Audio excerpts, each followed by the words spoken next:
이어서 다음 이슈로 넘어가 보겠습니다. 자, 국내 증시가 연일 최고치를 경신하면서 환호하고 있지만 시장의 한편에서는 지정학적 리스크에 대한 긴장감도 여전합니다.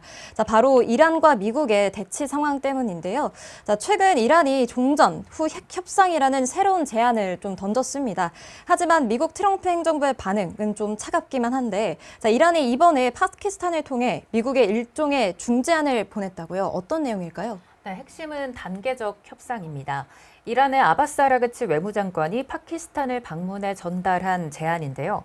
요약해 보자면 일단 호르무즈 해협을 열고 전쟁을 끝내자. 그리고 복잡한 핵 문제는 그 다음 단계에서 논의하자라는 겁니다. 현재 해상 봉쇄로 경제적 숨통이 막힌 이란이 이 시급한 현안부터 해결하자는 이른바 분리 대응 전략을 취하고 있습니다. 네, 전쟁을 먼저 끝내고 해협을 열자는 건 겉보기엔 좀 평화적인 제안 같기도 한데, 자, 이란이 내건 구체적인 조건들이 만만치 않죠. 네, 그렇습니다. 단순히 문을 열겠다는 게 아닙니다. 이란은 호르무즈 해협에 대한 법적 통제권 인정, 또 전쟁 피해 배상, 그리고 추가 공격 방지 보장 등 4개 조항을 조건으로 걸었습니다. 미국 입장에서는 사실상 이란의 요구를 다 들어주기에는 핵 협상 카드는 뒤로 미루라는 소리라서 선뜻 받아들이기는 좀 힘든 조건입니다. 네, 이날은 또 대이란 협상에 대해 트럼프 대통령이 큰 반응은 없긴 했었지만 캐롤라인 레빗 미국 백악관 대변인이 현지 시간 27일이죠. 한국 시간 오늘 새벽에 해당 협상이 백악관 내부에서 논의되고 있다라고 말했다고요. 네, 레빗 대변인은 이날 트럼프 대통령은 오늘 아침 국가안보팀과 회의를 했다는 점을 확인드리겠다라고 말했고요. 다시 강조하고 싶은 것은 이란과 관련된 대통령의 레드라인은 미국 대중뿐만 아니라 이란 측에도 매우 명확하게 전달되어 왔다는 점이라면서 대통령은 이 사안에 대해서 직접 곧 말할 것이다라고 확신했다고 덧붙였습니다. 네, 그렇군요. 트럼프 대통령이 또 이번 협상안에 대해서 어떤 말을 할지 또 지켜봐야 될 포인트인 것 같습니다. 네, 이어서 호르무즈 해협 관련해서 또 어제 하나 더 나온 보도가 있었죠. 로이터 통신은 지난 24일 하루 동안 이란 석유 400만 배럴이 미군 봉쇄를 뚫고 호르무즈 해협을 통과했다고 밝혔다고요. 네, 맞습니다. 위성 분석 사이트 탱커스트래커스닷컴에 따르면 이란 석유 약 400만 배럴을 실은 유조선 여러 척이 지난 24일 해협을 빠져나갔습니다.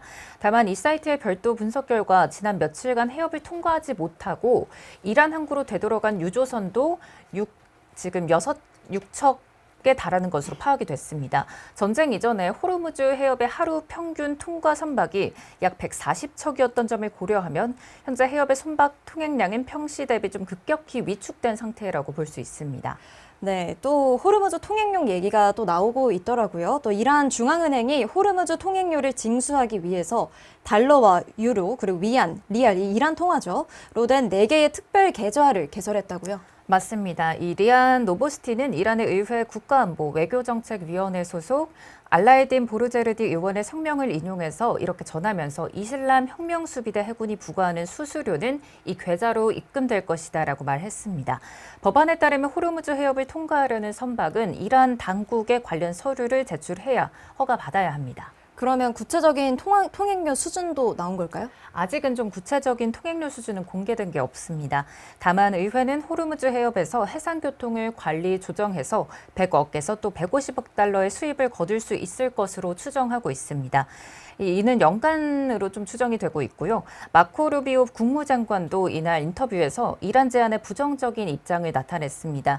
루비오 장관은 이란이 말한 해협 개방은 사실상 자국의 허가와 비용을 요구하는 방식이라면서 국제수로의 원칙에 어긋난다고 좀 비판을 했습니다. 네, 알겠습니다. 그렇다면 또 다른 쟁점 중 하나죠. 핵 문제로 넘어가 볼 텐데, 자, 그동안 트럼프 대통령 최근 인터뷰에서 특유의 화법으로 압박 수위를 좀 높여왔습니다. 자, 이란의 송유관이 사흘 내로 폭발할 수도 있다며 또 경제적 고립을 부각을 했는데요. 특히 그들이 대화를 원한다면 나에게 전화를 하면 된다면서 협상의 주도권이 완전히 미국에 있음을 강조했습니다. 자, 결국 미국은 과거 오바마 정부 때의 핵 합의보다 훨씬 더 강력한 조건을 원하는 것 같습니다. 네, 맞습니다. 미국으로서는 지금의 해상 봉쇄가 이란에 목줄을 줄 수 있는 가장 강력한 지렛대인데 이걸 핵 포기 선언도 없이 먼저 풀어줄 이유가 전혀 없다고 판단을 한 겁니다. 트럼프 행정부는 단순히 우라늄 농축 중단을 넘어서서 이란의 탄도미사일 전력 제한과 또 그리고 역내 대리 세력 지원 중단까지 합의안에 넣겠다는 방침입니다. 핵무기를 포기하지 않는다면 좀 만날 이유조차 없다는 배수진을 친 상태고요. 이란의 단계적 제한이 공식 테이블에 오를 가능성은 좀 현재로서는 낮아 보입니다.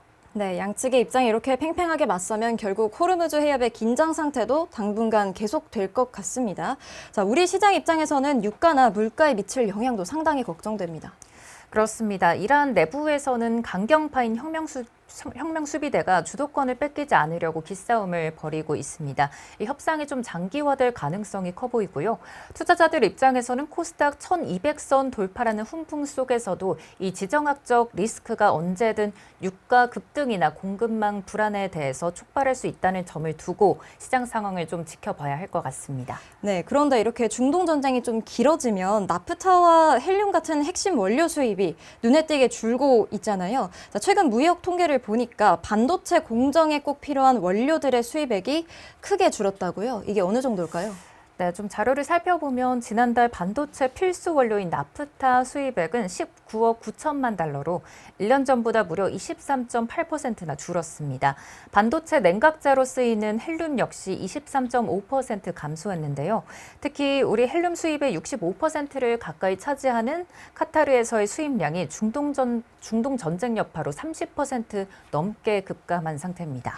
네, 반도체는 지금 AI 열풍 때문에 물량을 더 늘려야 되는 시점 아닌가 싶은데, 자, 원료가 부족하면 생산 차질로 이어지지 않을까 우려가 됐는데요. 그래서 기업들이 이제 수입처 다변화, 즉 탈중동에 박차를 가하고 있다고 들었습니다. 미국에서 계속 인도 쪽으로 눈을 돌리고 있고요. 기업들이 보통 재고를 쌓아두기는 하지만 중동 의존도가 워낙 높았던 터라서 전쟁이 장기화될 경우 추가 확보가 어려워질 수 있다는 게 계속 문제입니다. 특히 AI 반도체 수요를 맞추기 위해서 생산 능력을 확대해야 하는 시점이라서 원료 수급이 그 어느 때보다 좀 절실해 보입니다. 네, 자, 기업들의 수입처 다변화, 즉 탈중동에 박차를 가하고 있다는 것 같은데요. 자, 그러면 이어서 수입처를 옮기는 게 말처럼 쉽지만 않을 것 같습니다. 반도체 원료는 품질 기준이 워낙 까다롭지 않습니까? 네, 수입선을 바꾼다고 바로 공정에 투입할 수 있는 게 아닙니다. 반도체용 고순도 소재는 엄격한 품질 테스트의 검증 절차를 거쳐야 하는데 여기에 상당한 시간이 소요되다 보니까 우리나라뿐만 아니라 미국, 중국, 대만, 또 경쟁국들이 일제히 대체 공급망으로 몰리면서 공급 병목 현상도 좀 나타나고 있습니다. 네, 결국 원료 가격이 오르고 또 제조 비용이 좀 상승하는 부담도 있겠네요. 그렇습니다. 이 대체 공급선 확보 과정에서 프리미엄이 붙을 수밖에 없습니다.